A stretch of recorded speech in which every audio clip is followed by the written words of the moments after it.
All right. So in the interest of time and knowing everybody is probably got their lunch and hanging out at home, I hope, and nice and cozy, welcome to the Ohio Arts Council's Rife Gallery Artist Talk series. Today, we have the honor of being joined by Liz Maugans of Bay Village, Ohio, which is right near Cleveland.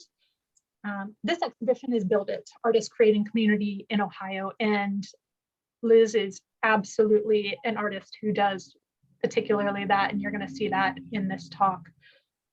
She'll tell us a lot about her work and a lot about her heart work, and I don't want to keep you from her, so I'm going to hand it right on over. But before I do so, a little bit of housekeeping. If you have questions, pop them into the chat or in the comments on Facebook.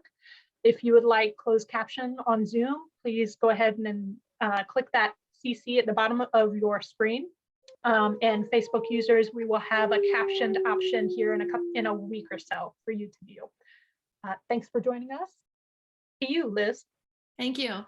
I wanted to thank Kat and Amy from the Rife, who do an exceptional job and dot all their I's and cross their T's. I want to thank Erica Hess for the beautiful job at curating the show and including me.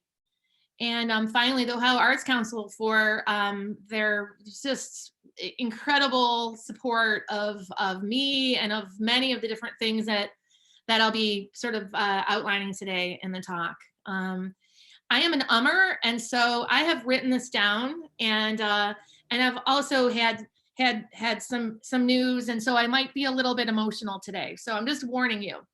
I'm a twin. Community was born into my DNA. And in my sister, I always had someone to play, tangle, and communicate with. I consider myself a starter, kind of like yeast and sourdough. I'm drawn to the moments of challenge where I can invest in ideas and create a new culture of problem solving. When people identify with similar challenges and someone takes the lead, people naturally want to join in and take stake in the process. When shared with others, someone else comes along and adds their own starter, contributing to the activations and ripples that make a thing a thing. It gives them agency and courage, and they're able to move forward along with whatever that thing is. My passion lies in public spaces, where my practice of community engaged work has found a system of connecting through material culture and with neighborhood development, through print public interventions, community organizing, creative youth programming, publishing, mobilizing print facilities, creative advocacy campaigns, and protest printing. I believe that everyone is a creative being, and this informs how we engage with the community by fostering ingenuity and resourcefulness to identify the individual skills and acumen which bridges and builds community networks. It's a democratically beautiful process. The community share concept of learning and ideation, producing results, is often inaccessible to those who work alone, but through collaboration, design, mapping, prototyping, and critical thinking, anything can be tackled to solve real-world problems. My work leads to a participatory, connective citizen action and heightened awareness and empathy with working with an engaged community.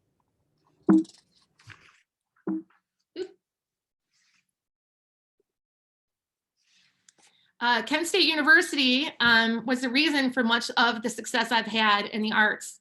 Gallery 425 was the beginning of my community arts organizing days. It started with a group of 6 artists who didn't have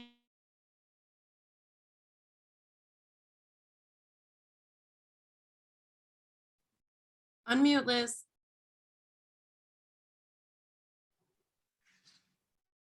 Oh, that's weird. Leading up to the to our BFA exhibitions, we didn't have a place to make work or even show it. So a bunch of us chipped in $50, and it was an old antique space. And so we ended up creating our work for our BFAs in the space. We'd have pop-ups along the way, and it became a gathering place. And we created something that didn't exist before, which solved a problem and also created new opportunities too. Sometimes if you build it, they will come. After all these years, Gallery 425, as far as I know, is still a studio and a gallery for students. And in a mind-boggling way, my daughter goes there now. So it's really great. One thing I did while in high school was get involved with the school paper, cheerleading, sports, and art club. I was hungry and passionate, and I pulled all-nighters. I stayed up all night because I was so excited to be part of something. So naturally, I started working the graveyard shift when I got to Kent, and I waited tables on Friday and Saturday nights. This gave me the opportunity to meet so many people, to hear their stories, and to become their friends. I learned from that time that these folks wake up every day and take pride in what they do. They pull their individual weight and earn their place. They understand that everyday life is steady and good, and this was an immediate source of energy and outlook for me.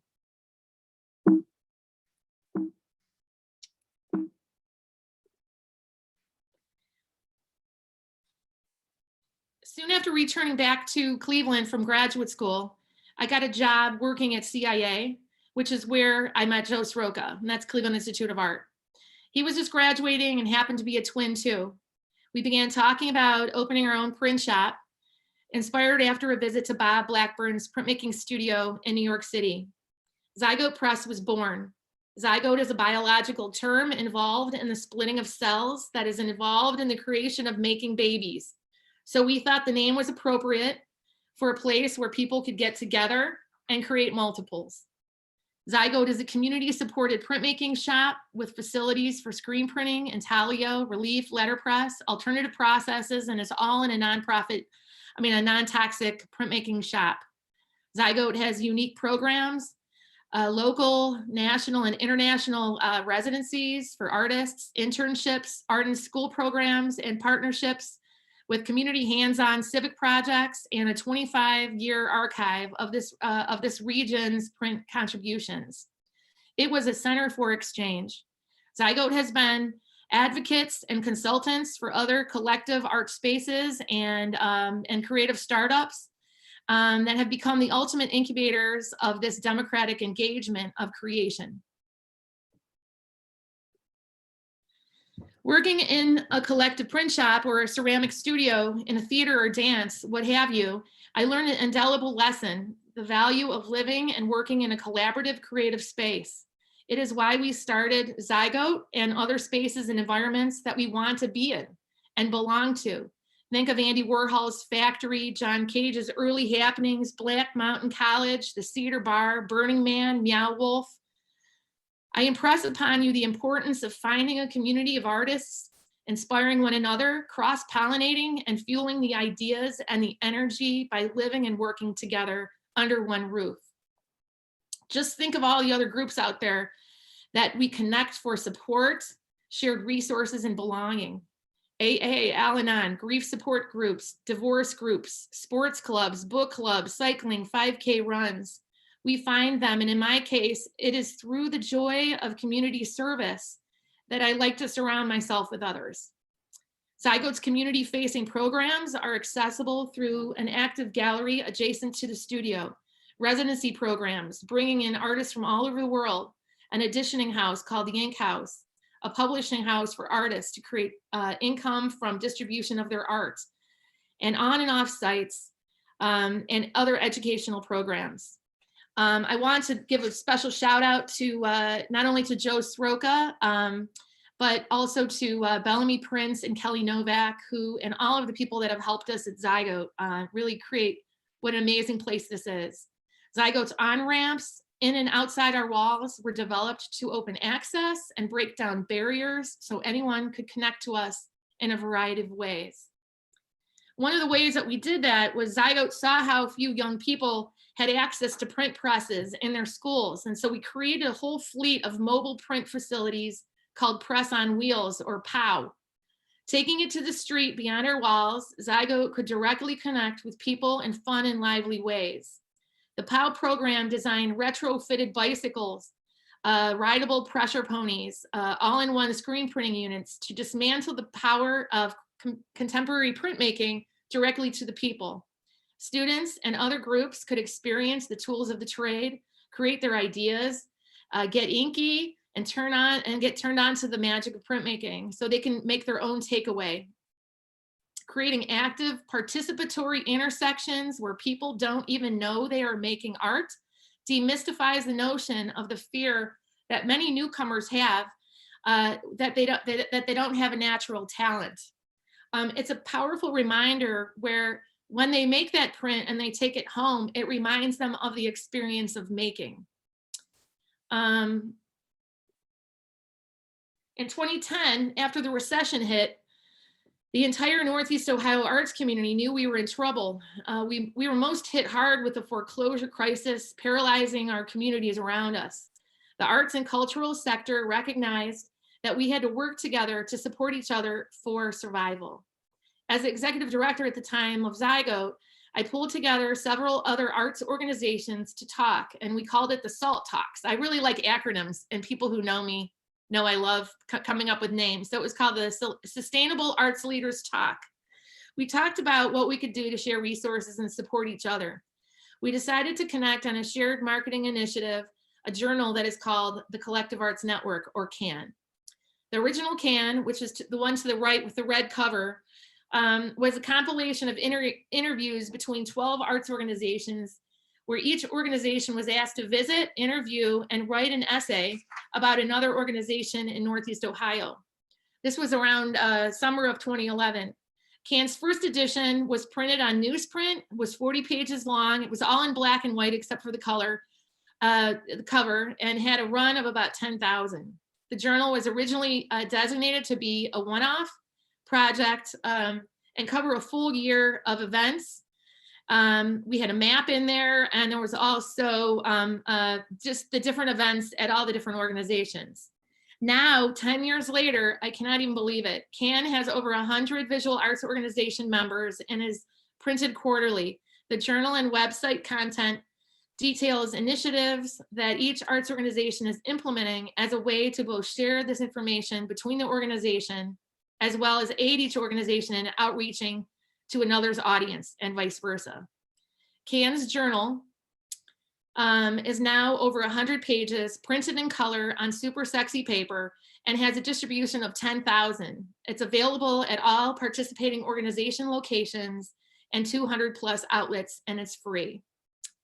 Essays and other features are included, along with a page dedicated to spotlight each organization, covering visual arts events through reviews of exhibitions, interviews of artists, essays, opinion pieces, and critical discourse. CAN provides an engaging community asset that educates the public, fosters access to the visual arts, provokes conversation, and contributes to an overall better quality of life for the artists and the communities all involved. Each issue has a launch party at a different gallery or art space throughout Northeast Ohio, where people can connect, grab their boxes of CAN, and catch an exhibition. It's its own 501c3, and Mike Gill is doing a knock-up job as executive director and publisher. I wanted to also say this was thanks to the Ohio Arts Council. They were one of our early supporters of CAN. Similar to the epiphany I had with exploring CAN with difficult times, I recognized how little skin in the game the arts and culture sector had in Cuyahoga County. We created the Arts Advocacy Fluxus project, also supported by the Ohio Arts Council, to raise awareness, as we are in a city with no cultural commission, no cultural plan, and zero agency for individual artists to participate in decision-making. With the support of the OAC, the Fluxus project is an artist-made open source advocacy toolkit designed to effectively convey the arts sector and its regional impact. Inspired by the Fluxus movement of the 1960s that blended media such as neo-Dada and literature with urban planning, architecture, and avant-garde performances, Fluxus engaged Zygote's early career artists and interns to use printmaking to present clear, quantifiable research about Northeast Ohio's arts sector, to advocate for arts and culture in general, and to give the public engaging, creative, and fun printed ephemera that spoke to and about the importance of arts advocacy. Jen Cron was a dynamic artist director for Fluxus, and she did an amazing job managing and designing this collective project to tell the story about the value of arts and culture through the creative medium of printmaking. Zygote's interns and CIA students from a propaganda class participated in the research, design, and printing of content. We printed over 500 and sent them out into the world. We sent them to stakeholders at the city and county councils, representatives at the state, and other key national policymakers. I still covet the most profound letter I received from President Barack Obama after receiving his packet, and I have that letter framed in my studio. The artist, Melissa Vogley Woods, another great community engaged artist, started Rooms to Let in Columbus, and I was invited to curate a group of Cleveland artists to participate in one of the vacant houses down there. I had been working with some community youth arts programs in Slavic Village and saw the impact of foreclosure and subprime lending had on this area. Slavic Village Community Development Corporation and neighborhood groups connected with artists, and Rooms to Let was created for this neighborhood. The land bank gives houses that are slated for demolition, and the temporary installations occur in those houses. How can a house be remembered before it comes down? I keep coming back to an image I took during a preliminary walkthrough of one of the houses. It's in a child's handwriting, and on the side of the house, it said, "I like this house." It resonated with me on such a deep level. It was a symbol of what this place meant to this child. How can artists, architects, community groups, neighbors, and artful supporters articulate a meaningful conversation with the community that translates this message? "I like this house" spoke to me about a new framing, albeit a temporary one, that can take the personality of a place that is all at once joyful, perplexing, challenging, provocative, a painful, all at once painful, political, historical, and cultural. It's complicated. Rooms to Let is in its 6th year, and this year it will take place outside. Over 100 artists participate each year, and it has drawn over 2,000 to 4,000 people to Slavic Village for weekend events featuring live music, food, spoken word, as well as interactive hands-on experiences. This next change in my life was very unexpected. In 2016, a real estate developer and an art lover and I both wanted to purchase the same print at an art opening at Zygote Press. I placed a red dot on the piece of artwork that the developer wanted. And instead of it ending badly, we ended up connecting, and we have this unusual partnership that started. This was happening during my succession after being a co-founder and executive director after 20 years. I began to curate a collection of work for a space that's called Worthington Yards. The word developers is often associated in not the best way with neighborhood discord, fears of rising rents, and hipster homogeny. Until working for Dalid Group, I thought the same thing. Dalid thought more critically about their role in being in a neighborhood and embraced a new business model, as well as a new vocabulary in how they work with artists. They had common areas, a green space, and a huge investment in the local arts community. Artists build relationships with participating residents and people who are coming through that space through an array of educational and social and public interfaces at openings, studio tours. It benefits, we have tons of benefits on site, which is the one on the left, for cultural nonprofits and other civic events. The building is porous, it's become an anchor, and it's a really incredible place to see shows, and I'm just so happy that this happened to me. Worthington Yards is a 98-unit apartment building in an adaptive reuse warehouse that was dormant for 2 decades. Tinnerman Lofts, Dalid's second project, just opened in Ohio City and has 58 apartments. And it's so incredible to see these old buildings and the new iterations of what they've become. They have extraordinary installations that support artists and connect them more directly to people who are living and working in the city. Through these, I organize social and cultural events designed to build community, raise awareness of Cleveland's art scene, and encourage collecting of work by local artists to newcomers. We have over 200 local artists in our collection, and commissions, lenticular wall murals, film and video programs, and a rotating exhibition space. We have toured over 5,000 people throughout the building and created an arts anchor in these neighborhoods. This was such a good idea, and I think we needed to expand it. So my experience with DALID ended up kickstarting some other things to happen with several other people.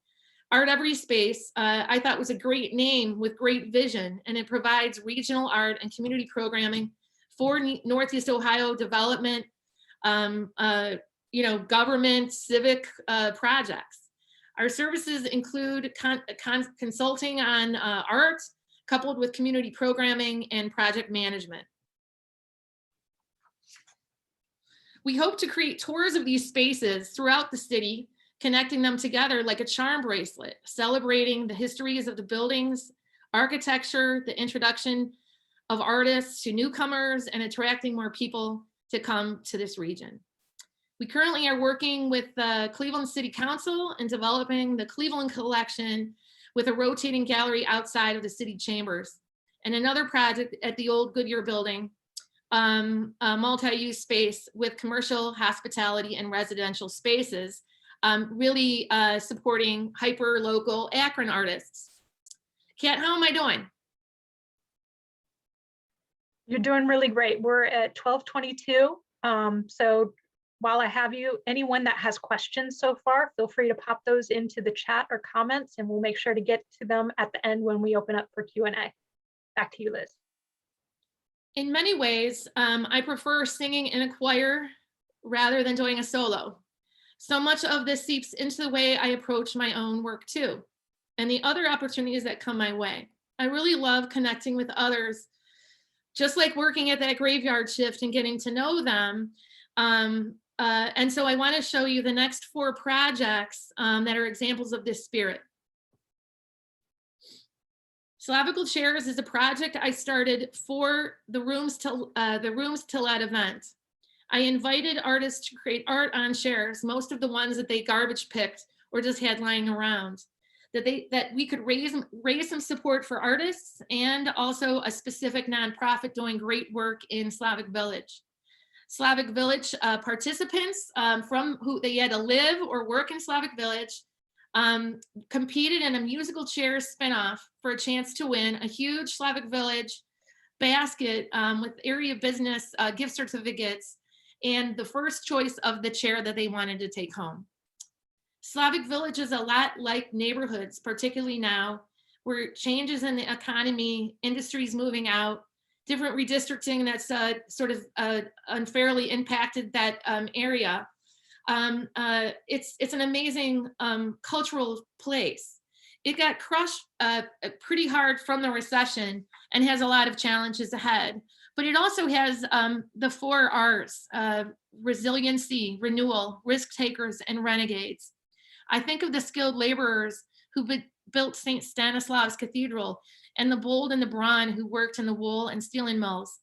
I think of labor unions and early pioneers that tirelessly wanted the next generation to be better off than theirs was.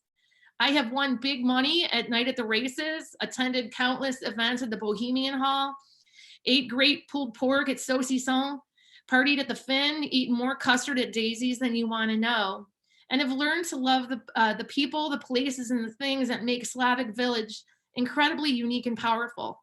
My insatiable love of this place and the experiences I have had are things that can attract others to love and experience this place too.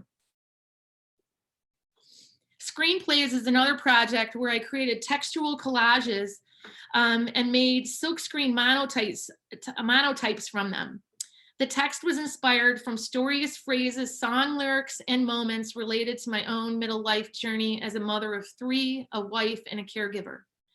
Writing and printmaking are naturally connected, and much of my work explores this text-based union as instruction, as statement, as sculpture in literary and poetic forms, as recorded speech, and as the matter or object of the artwork itself. Screenplays introduces familiar characters and conversations, making both the relevance and resiliency of people's midlife private and public lives exposed.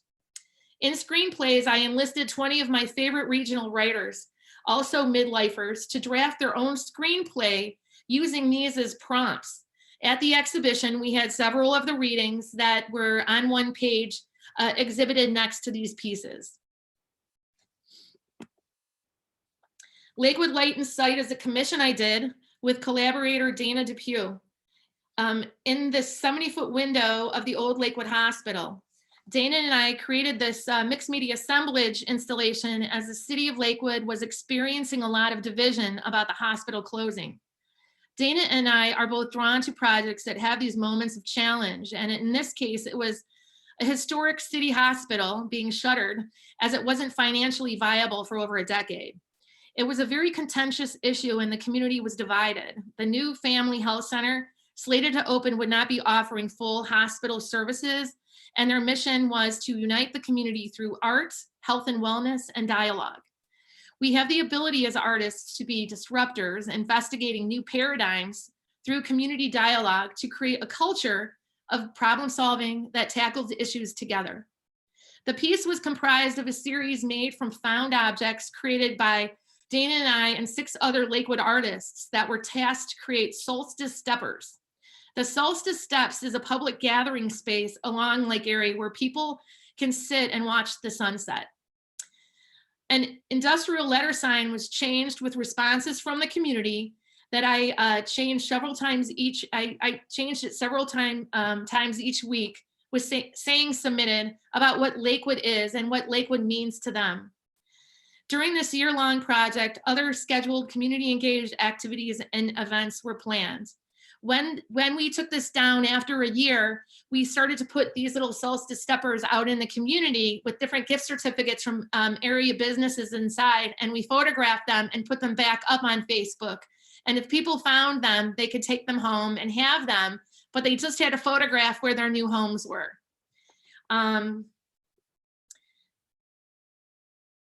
I feel like making art can be one of the most isolating landscapes for artists. Many introspective people are artists, and this can make the act of making art and the exchange of ideas pretty lonely. I think about sharing resources all the time. I think of fullness. I think of connections and networks when people intersect. Artists spur economic development in places that have been de-invested, and we attract people to neighborhoods through things like music venues, galleries, and pop-ups. Art is the vehicle to showcase the myriad of voices and perspectives that are all too often not heard. Artists just do it the best. We sometimes just don't articulate these points to the outside world as successfully as in other sectors. This leads me to the next project that has morphed into directions I could not have ever imagined. The Artist Trust of Cuyahoga County was started when I was invited to be in a show at MoCA called Constant as the Sun. This opportunity presented itself to bring others with me. The show included 500 other artists who submitted in an open call their self-portraits. I created a simple database registry so people could connect with artists from the show. This eventually expanded where artists from across disciplines would inevitably grow and iterate into what we now call the Cleveland Artist Registry. The Artist Trust piece was in response to the inequities of public sector funding for arts and culture in Cuyahoga County. A cigarette sin tax supports the arts, with very little support going to artists, with very little transparency. Grant funding for individual painters, sculptors, filmmakers, writers, and other artists in Cuyahoga County was suddenly tossed into question. A tax on cigarette purchases distributes about 158 million, over the last decade or so, where most of the money goes to a lot of the nonprofits and the big arts and culture institutions. The smallest amount at this time when it first started was about $400,000, and that used to go to individual artists through the Creative Workforce Fellowship Program. and is now in a different iteration is funneled through other nonprofit arts organizations. Cuyahoga Arts and Culture, the agency that awarded the grants, tried to shake up how the money was being doled out without transparency or deep discussions with individual artists. In the past, artists viewed the fellowships as primarily based on the merits of their work, regardless of its purpose. The new plan was to shift the funding focus towards a program that emphasized social change and community-facing program art. Some artists questioned why a program they loved needed to change. Their fear was that the organization was trying to dictate the substance of their work. The communities most impacted by cigarette smoking were Brown and Black communities, and artists of color were not receiving the support equitably. There was a huge divide in our artistic community. People were making decisions without having artists at the table. How do we mobilize disparate groups, organizations, communities, and resources to compensate for failures of society, administrations, and policy? Where can this kind of generous sensibility meet activism in the service of improving the material conditions of the lives of the beleaguered, the tired, the torn, the lost, the last, the people who have the least, so we can all find our voice, meaning, and connection? For me, it was precisely these kinds of intersections and social interventions that give life as art its teeth, that make it more than a visual escapade, a dilettantish indulgence, a disconnected concept. Art can be something that is transportive, emotional experience, or a means of wealth storage because a myriad of perspectives are involved. With the theme of Build It, I thought it would be good to mention how I unbuild. I have made enormous mistakes in how I thought I was bringing artists and communities together. I have had to unlearn behaviors where my own perfectionism, defensiveness, sense of urgency, quantity over quality, either or thinking, power holds, and fear of conflict have hurt people and avoided big systemic organizational issues that have snuffed out meaningful conversations and relationships. I know too well how to be a performative checkboxer. Facing hard conversations helps me understand how deeply ingrained this stuff is. So now I unbuild structures and try to tear shit apart. You can see the inequities, the oppressive behaviors, and the perceptual barriers. And collectively, you can start to name them. You can talk through them and together create a culture of change. One, our well-intentioned ideas and the feeling like we know what others want sabotages voices, ideas, and inclusion. In these moments of expanded awareness, when I feel shame and sit in that space, rather than it shutting me down or shutting me up, I move through the discomfort, which at its root is where the understanding for growth and learning can happen. Artists do things for all kinds of reasons, for foundation grants, for neighborhood growth, for kids in schools, for the elderly, and we can all find ourselves sometimes under-resourced, pinched for time, and a whole slew of other fails, which puts all these other people at risk too. 4 years after I participated in the Support for Artists Planning team through Cuyahoga Arts and Culture Initiative, the team was comprised of a diverse, multidisciplinary disciplinary team. It was called the Support for Artists Planning team. Our task was to figure out how individual artists would be supported through a syntax from the earlier revenue from the cigarettes I just spoke about. The Support for Artists Planning team showed me how to reimagine what an authentic collective arts community could aspire to be. I had another artist approach me recently who just exuded anxiousness. He sought me out for some help navigating the Cleveland art scene. I could tell he was lonely and isolated and hungry for connection. When living by yourself in your own head, in your own space, and in isolation, it plays tricks on you. I have been in the middle of an event and have people talk at me. They shove iPads in my face and they're with their art images on it and are just hungry for human interaction. It's slightly scary. They continue to boast that their work is the best you've ever seen and they demand my full attention. We just don't know how many artists are in Cleveland, like the anxious alone artist I just spoke about. How many musicians, poets, writers, dancers. We don't know where they are so they can find each other and others can find them. Yes, we have our enclaves and bubbles that are defined by our trades and our process-specific interests and our clubs and clubbiness within our disciplines and within our walls. Artists are generally introverts, so reaching out beyond our contented comfort zones is rough for many. I'm embarking on a few ideas with some other artists and non-artists to work together to see how we can be more connected and connect better with others who don't make art or think about it at all. How can we decode and demystify what we do? And how can we make it fun, open, and inviting? The Cleveland Arts Department and the Open Dam Project are about navigation and connecting. It is the next iteration of the Artist Trust. Open Dam stands for Data Artist Mapping and utilizes machine learning and artificial intelligence and also sort of data visualizations to operationalize and expand the artist registry in a way that allows for visual representation of the arts ecosystem, showing connectivity among artists, musicians, venues, and arts organizations in this region. It allows visualizations of our connectivity portraits as artists and as venues, as to who you are connected to and what places you are connected with. It identifies arts and culture deserts, pathways to like professional growth and development, and other mind-bending stuff.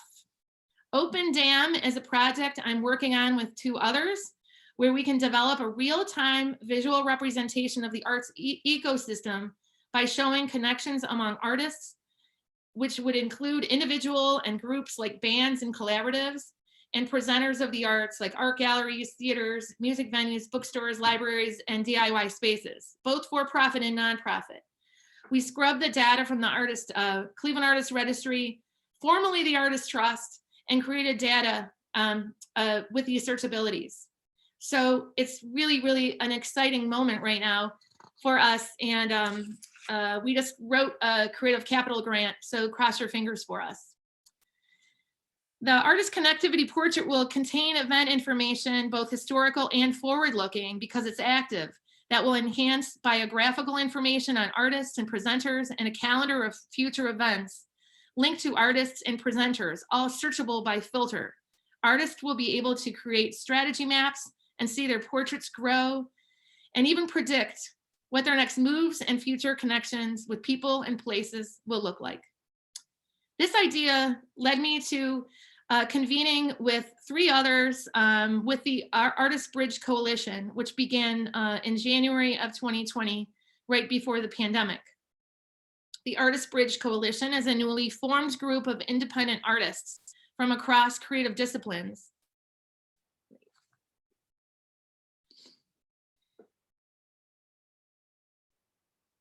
Independent artists and their voices have gotten lost in nonprofit arts organizations and institutional and foundation bureaucracies.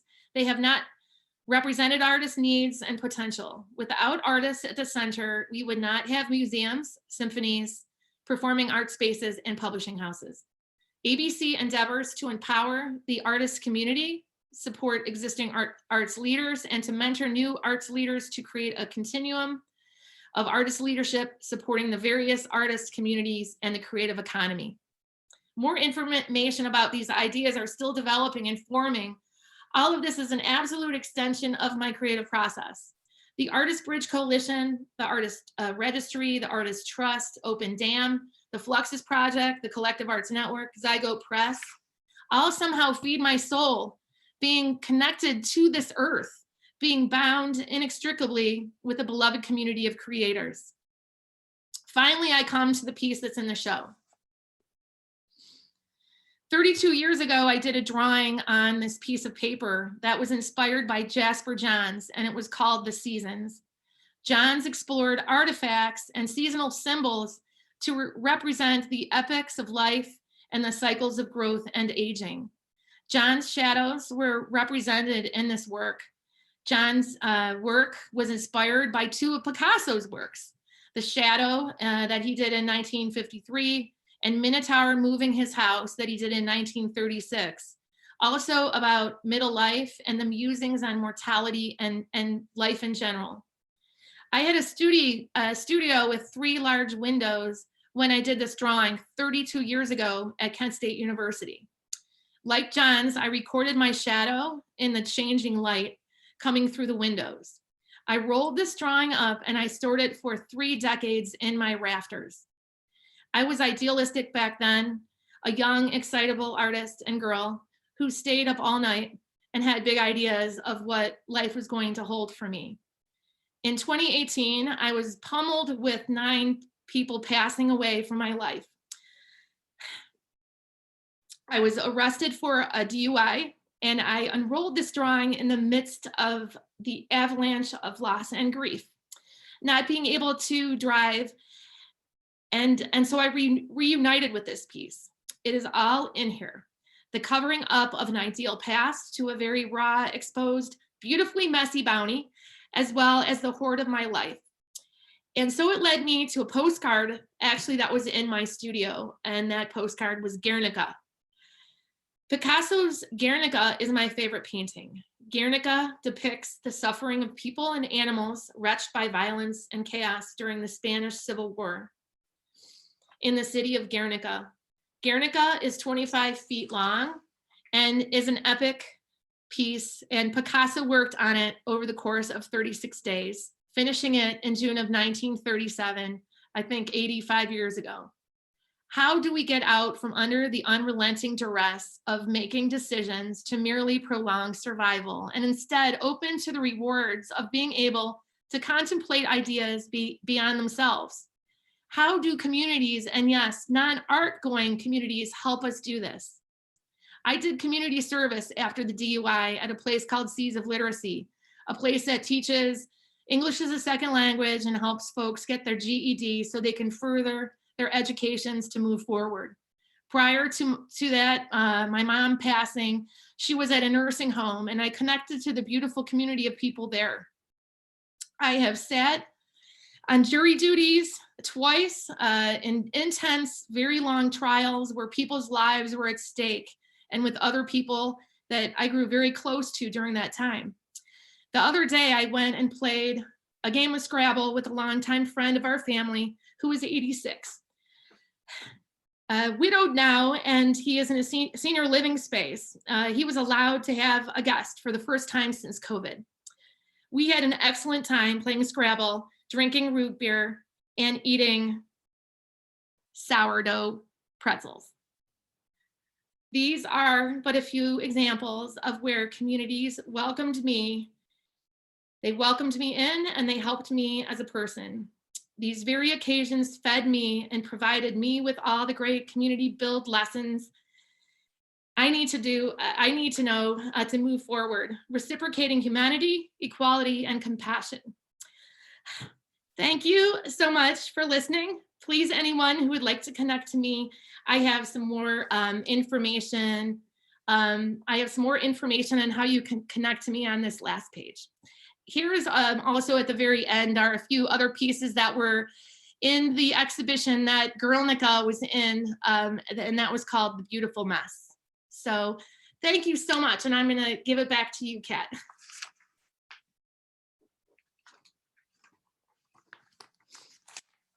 Thank you so much. That was fantastic, Liz. Let's keep that on for a little while. So that folks can take down your information if they'd like it. The first question that I have is actually from someone that was curious, what was the New York print shop that helped inspire Zygote? It was called Bob Blackburn's printmaking workshop. It's infamous. Prior to it being Robert Blackburn's studio, it was called Atelier 17.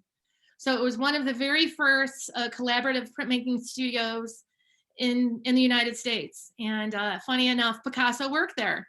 So it really was a center for a lot of people as they were fleeing Europe And it's just really continued. It's still going on today. And I went there one day in the middle of like a 90-degree heat wave, and it was amazing. There were like 35 people there working. It smelled like BO, but it was gorgeous. It was great.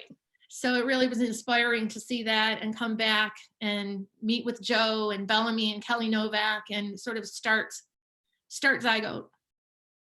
Wonderful. We have a question from Kimberly Chapman.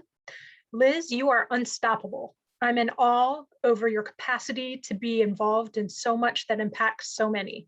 What advice do you have for us mere mortals on getting more involved in the arts community? What a fascinating path you have taken. Oh, thank you. I really do believe that, if you have a really good idea for something, or if you want to do, like, have a show somewhere that's unexpected, kind of filling a gap that might not be there, that there's probably somebody else that's out there too. And a lot of the times I find if you connect with somebody whose work that you really like, or that there's a kinship that you might have in some, maybe you live in the same area or what have you, or maybe somebody that doesn't, maybe somebody who's on the other side of town, somebody who has a completely different life path as you have. I would say reach out and connect with them and get the conversation started. A lot of the times it's like, hey, maybe we should make art together. A lot of the times with Zygote, I could be like, hey, if you're coming, I really love your work. I know that you're in St. Louis, but if you're ever coming through Cleveland, I'd love to connect and maybe make some prints together. I mean, it's really a simple gesture. And a lot of the times people are really flattered. They're interested that other people are looking at their work. There's a lot of things that you can connect to now. I always say, sign up for the Cleveland Artist Registry. Make sure that you connect with us at the Artist Bridge Coalition, that you can find us on Facebook. Come into these conversations and bring others with you. And the more people we have, the more power we have, the more voice we have. And so those are but a few ways that I think that you can get involved. All right, we have a comment from Susan Sparks Michael. In my city, art institutions are in charge and control the interaction of artists. It's difficult to connect. I've started a group that is artist-centered. The pandemic has put in-person meetings on hold. So more of just kind of a recognition of the situation, but sounds like she's listening to the correct artist talk to get some great ideas of how to engage that wonderful group. Yeah, so I think too, we've been, I think, kind of, unfortunately, this is good enough, whatever we get, that is sort of the trickle down. And so I think that I don't know if there is an awareness in the sort of top arena about what the needs are of artists, at street level. And so I think it's really important for us to, find what we want. We did this yesterday at our Artist Bridge Coalition meeting, and we've been doing listening sessions with a lot of people from the major institutions to say, what is your budget? How does your process work? Who makes these decisions? And it's really been helpful to kind of open that up to a lot of people and a lot of artists that are coming at this for the first time. A lot of people don't even know that these agencies exist. Therefore, how would they ever even know that they can get support or grants or what have you? So this is really an investigation this whole first year, and I would implore whatever city that you're from that you can kind of do the same thing. Who is in charge of the arts in your city or in your area? And what are the, what are the power constructions of how you can get involved, how you can hold them accountable, and about how you can kind of figure out how you can partner and work together. Great. From Barb Vogel, Liz, you are the Energizer Bunny. From 425 Zygote, Can, Slavic Village, Cuyahoga County Trusts Registry, Artist Bridge Collection, you contributes so much to so many. Love Guernica and its source of inspiration. Oh, thank you. Uh, and then I have a question, or actually a comment from Jim. Liz, that was an awesome presentation, my friend. Thanks for sharing your knowledge, experiences, and art. You are an inspiration. Oh, thank you, everybody. Oh my gosh, so nice. From Katie Davis, this was beautiful and so inspiring. Thank you for sharing yourself and your story. And from Amy Wisman, how do you manage your time and prioritize all the amazing work that you do? Are you still pulling all-nighters? I am. And people who know me really well, they get amazing, misspelled, inaccurate, wrong dated emails all the time. And you know, I'm sure Kat and Amy can appreciate this too. I'm very scatterbrained and multitasker. So yeah, I still am pulling all-nighters. I require very little sleep, or at least I think I do. That's great. I wanted to say a few things too about this. Just a couple of things that are interesting. I use a lot of codes, and I think some of you remember the optical illusion, where it was the old lady hag and the young beautiful woman. And so there's a graphic that I used quite a bit particularly with this piece, because I had all these romantic notions of what an artist was when I was really young. And so now that I'm in my sort of beyond my middle life, I think that was a notable one. I can see where my shadows were from the original drawing. You can't really see them. And I really tried to find the original so you could kind of compare and contrast. Lots of the different things that I was using were ropes and these sort of like intricate lace networks that I really wanted to sort of connect things together.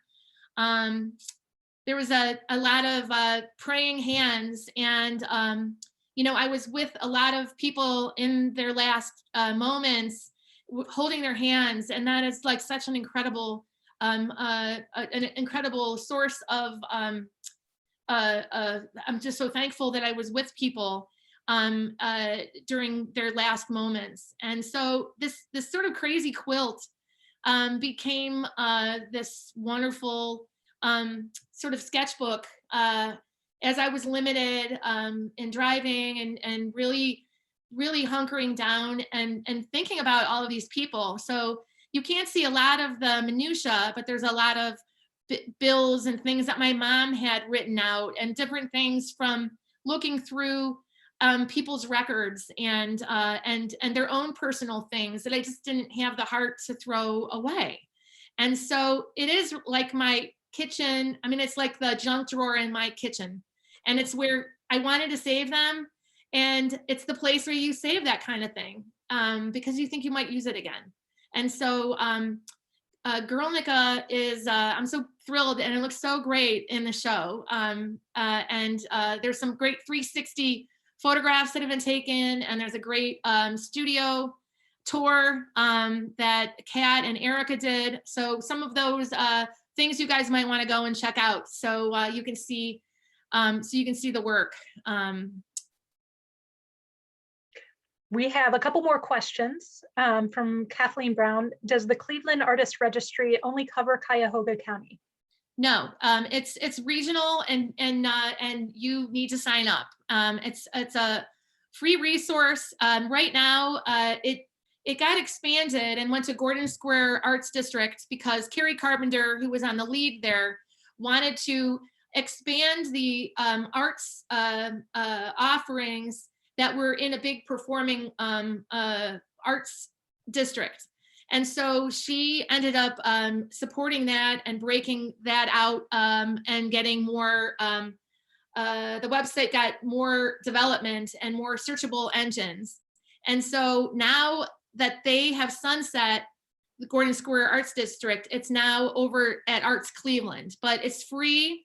It does break down. You can find artists there. It's so great. And it's cross-disciplinary. So if you're a musician, a writer, what have you, You can identify how you want, you can upload images, you can change them.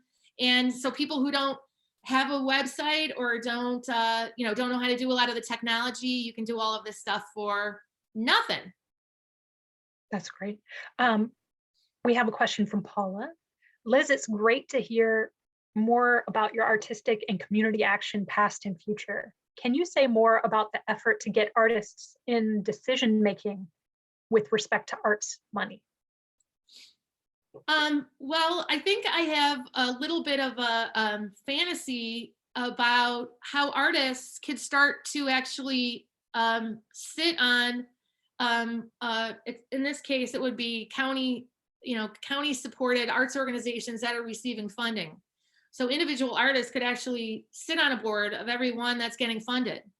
And as we're trying to sort of grow and get more, more people accessing the arts, it seems like it would be a great idea to report back to a grassroots arts organization to see how the organizations are doing with a lot of the equity work that's going on right now, and really making and holding them to task, and then also I think really reaching out to through that artist that might be on that performing arts board, or from the museum all the way down to Cleveland Public Theater. So it could be really exciting, I think, to have the Artists Bridge Coalition in this case, to have these representatives, represented in our larger institutions. That's great. We had a question a little bit earlier about access to the Can Journal for folks that perhaps live in Columbus.